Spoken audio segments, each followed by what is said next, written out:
Ahoy, me hearties! 'Tis Captain Finian. After quite a while of silence there, we decided that we'd put out a video. As some of you may know, we were featured recently on a television show. And I do apologize, me hearties. We promoted that, believing that we were going to be featured proper on the show. When in fact, the edit there, we're not very happy with it, and I don't believe that it represented us as an act. And I feel that you, the people who are interested in the band here, mates, deserve the entire story. So here it goes, mates. So it was back in August 2022. I'm sitting in a hotel room in Vienna, Austria. I was there with a friend of mine for a wedding, and I played a lot of different places there as Captain Finn. Made a lot of Austrians happy, made a lot of balloon swords, mates. Anyways, so I receive an email from a producer from Canada's Got Talent. Says, hey, we've noticed you're a Canadian band and we'd love to have you. Think you'd make a fine addition to our season 2 of Canada's Got Talent. So I'm thinking, oh, this could be a good opportunity to get my face on TV, you know? So I said they wanted an audition video right away. I was like, well, it's going to take about a week. I was in Vienna. My father was out in Saskatchewan. Squid was up near Ottawa. And then Rosie and Popeye were back at home. So we're spread out across the globe at this point. And it was a week later, we tripped up to Ottawa. And we hooked up with the Squid. We recorded an audition video. We filled out a lot of paperwork, jumped through a lot of hoops, showed our identification, had to do some criminal checks and all that, everything. So anyways, we get through, and then finally they say, yes, we're going to have you on television. We're going to have you come and audition anyways. So we approved all of our photos and our songs and everything. So we go there, we drive to Niagara Falls, took 2 vehicles, took the Flying Sardine and the Volkswagen. Anyways, so we arrived to the Falls View Casino, did our COVID test, came in, got settled, and they were fantastic. The crew, the production, everybody, was such a great experience. We got interviewed up, down, left, right, and center. We were treated like gold. We even played music for the other performers while we had our dead time in between. And everybody seemed to enjoy themselves. We had a great time. They even took us out to the Spanish aerial car for some B-roll. Oh, land ho, how we were coming for the gold buzzer, the gold yard, and all of that. So, comes time to our sound check.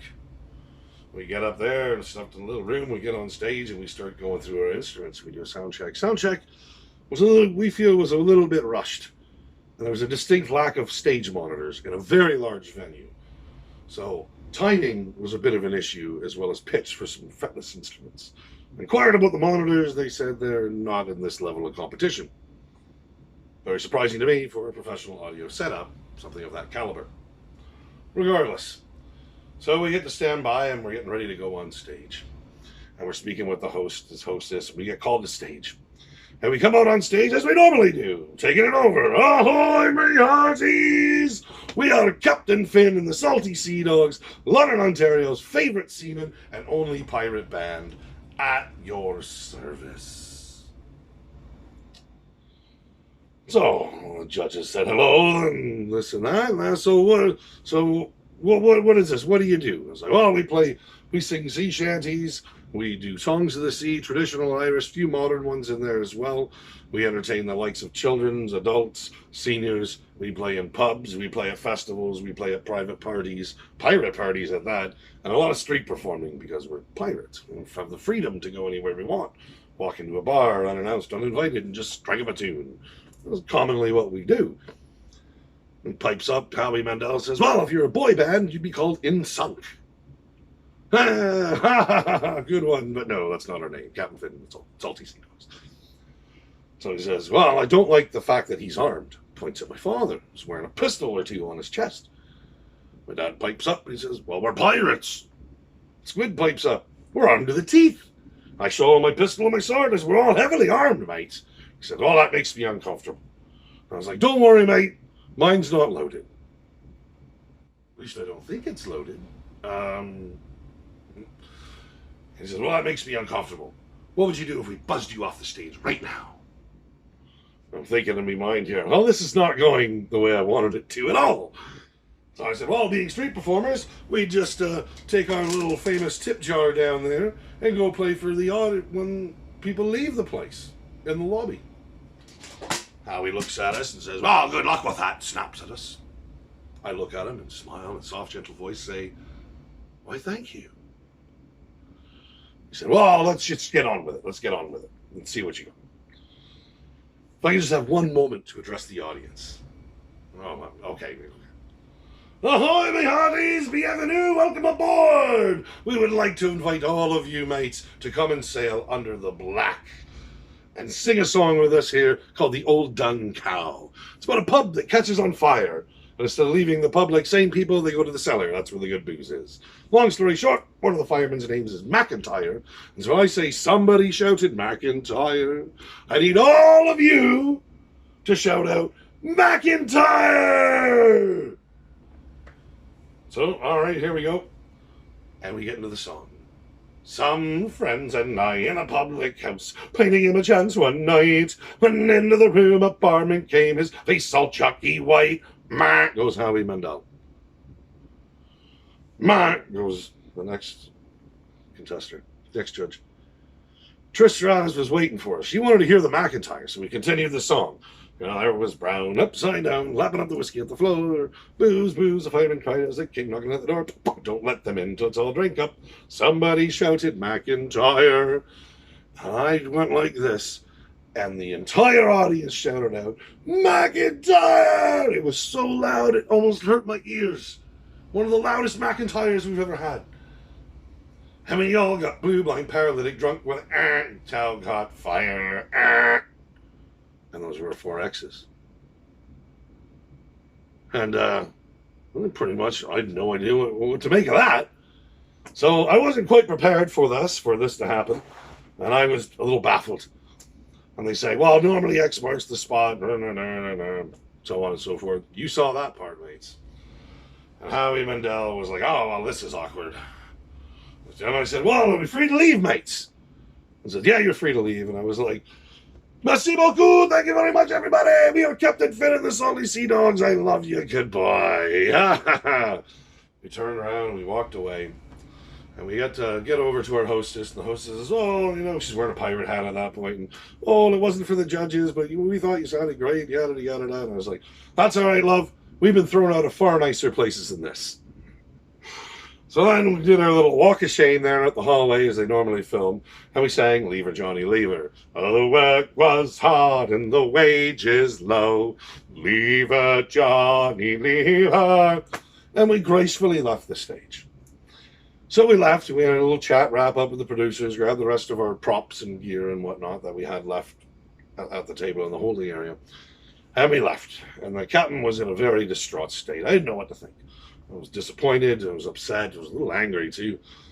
And I had to work it out there, and after a hot magical bean juice and an herbal refreshment, I decided, you know what? We are going to go down to the lobby and play for the people as they leave. We're doing it. I didn't waste this much time and effort and energy into this to not get to play that song for the people. And that's exactly what I want to do. So I told my mates, Tim Hortons down the way, grab me a turkey bacon club and a large double-double, and come and meet me when you're done. And this was around maybe about 6 o'clock. So anyways, 7 o'clock, the crowd exits. And we'd been playing for an hour in the streets, just to whoever happened to be passing by. We're also told by the head of security that we are not allowed to accept tips and be busking on casino property. We really wanted to play for the audience, regardless of tips. And I said, well, mate, so if we close this tip jar and put it over there, we can keep playing? And he says, yes. Thank you very much, sir. Thank you for talking to us first. And we're not going to accept any more tips, and we'll just play for our audience. Thank you very much.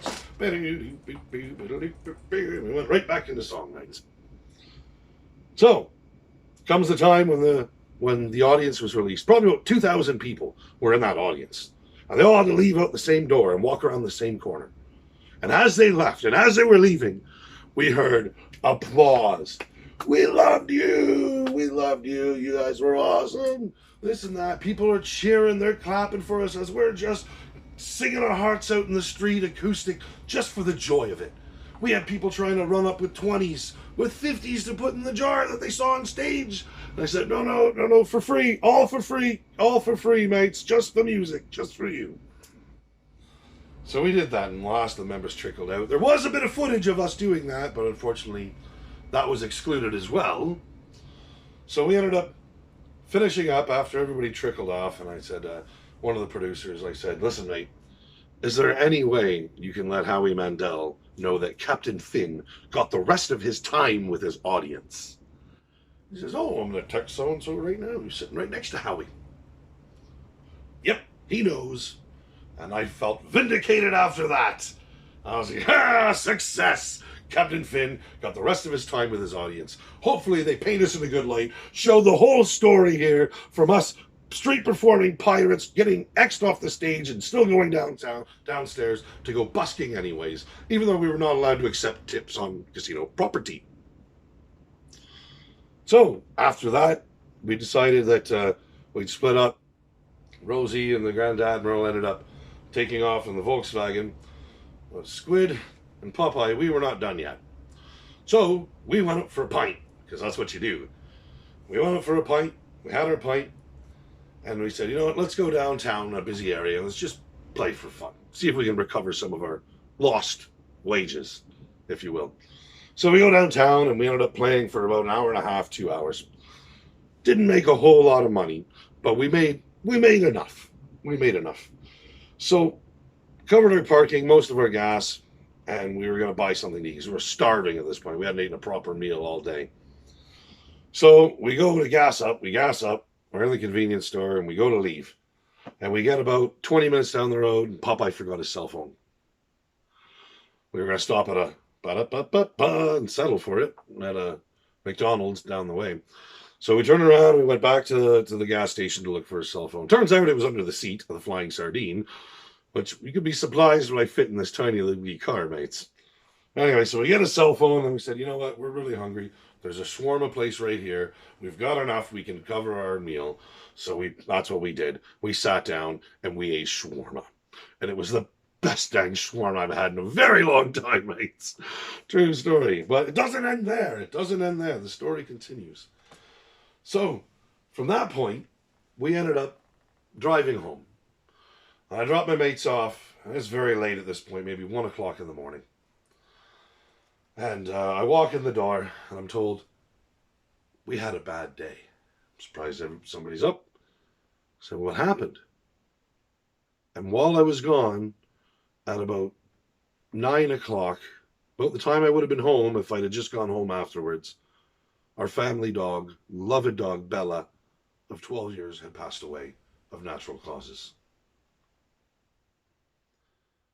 So, even though we were X'd off the stage, we still maintained high spirits, and they were going to paint us in a good light and show us for what we are. And I ended up going home to learn that my dog had died. I had to go bury her the next day. Well, that was the topping of my day. Bella dog, we miss you. She was a great sea dog. Great family pet. But that is the story of how that happened. And exactly what happened on the day that we did audition for Canada's Got Talent. If you would like, you can browse our YouTube. Everywhere we have a lot of material there that you can listen to for free, including that song, The Old Dun Cow, if you would like to check it out. And mates, this is not going to deter us at all. We are coming back even stronger than ever. We've got lots of new material. We've got some pretty big plans for the new year, including a pirate-themed restaurant. More to come with that.